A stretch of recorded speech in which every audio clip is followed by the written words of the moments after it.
Diamonds, Eramallur, Vadathala.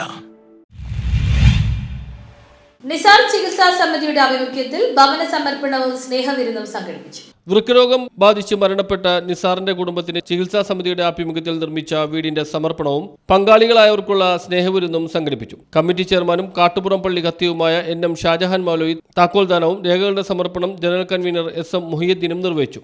ആദ്യം തന്നെ ഇത് പറയുന്നതിന് മുമ്പ് ഈ നാടിനെയും ഈ നാട്ടുകാരെ ഞാൻ അഭിനന്ദിക്കുകയാണ്. ഉസ്താദിന്റെ വാക്കുകൾ കേട്ടപ്പോൾ ശരിക്കും പറഞ്ഞാൽ നമ്മുടെ കണ്ണു നിറഞ്ഞ ഒരവസ്ഥയുണ്ടായി.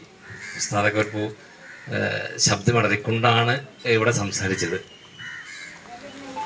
എനിക്ക് ഈ നാടിനെ കുറിച്ചൊരു അഭിമാനം തോന്നുന്നത് പുറമേ നിന്ന് വന്ന് ഇവിടെ ഈ അടുത്ത കാലം താമസമാക്കിയ ദുഃഖവും സമ്മിശ്രമായ ഒരു സാഹചര്യത്തിലാണ് നമ്മളുള്ളത്.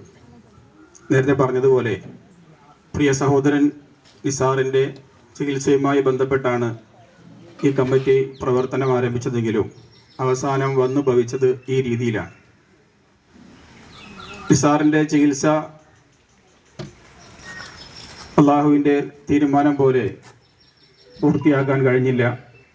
കിഡ്നി മാറ്റിവെക്കുക എന്നത് കൺവീനർ സലീം താഹ പ്രവർത്തന റിപ്പോർട്ടും വരവ് ചെലവ് കണക്കുകളും അവതരിപ്പിച്ചു. ചികിത്സാ സഹായ ധനം സമാഹരിക്കുന്നതിൽ പങ്കുവഹിച്ച ജീവകാരുണ്യ പ്രവർത്തകൻ PMA സലാമിനെ, ട്രഷറർ CM നസീറും വീട് നിർമ്മാണം സമയബന്ധിതമായി പൂർത്തിയാക്കിയ കോൺട്രാക്ടർ അഭിലാഷിനെ കൺവീനർ PM സുബൈർ മാസ്റ്ററും മെമന്റോ നൽകി ആദരിച്ചു. മഹല്ല് president PA Shamsuddin, block panchayat അംഗം NK അനീസ്, ജീവകാരുണ്യ പ്രവർത്തകൻ ഷമീർ വളവത്ത, വാർഡ് മെമ്പർ ആഗി ജോസ് എന്നിവർ സംസാരിച്ചു. പഞ്ചായത്ത് വൈസ് പ്രസിഡന്റ് സനീറ ഹസൻ, ജനപ്രതിനിധികളായ അനിമോൾ അശോകൻ, PM ഷാനവാസ്, C റാഹില, മുംതാസ് സുബൈർ, ഷാരി മനോജ്, ജീവകാരുണ്യ പ്രവർത്തകൻ അനീസ് പാണാവള്ളി ഉൾപ്പെടെ ചടങ്ങിൽ സംബന്ധിച്ചു. കൺവീനർ PM ഷാജിർ ഖാൻ സ്വാഗതവും KP നടരാജൻ നന്ദിയും പറഞ്ഞു. കാരുണ്യ പ്രവർത്തനത്തിന് വേണ്ടി ഒരു നാടൊന്നായത് ഈ സ്ഥലത്തിന് ആദ്യമേ നമ്മൾ ഈ ഒരു കാര്യമായി വരുമ്പോൾ ഇവിടെ ഇങ്ങനെ നടക്കുമോ, ഇത്രയും കാര്യങ്ങൾ നേടാൻ കഴിയുമോ?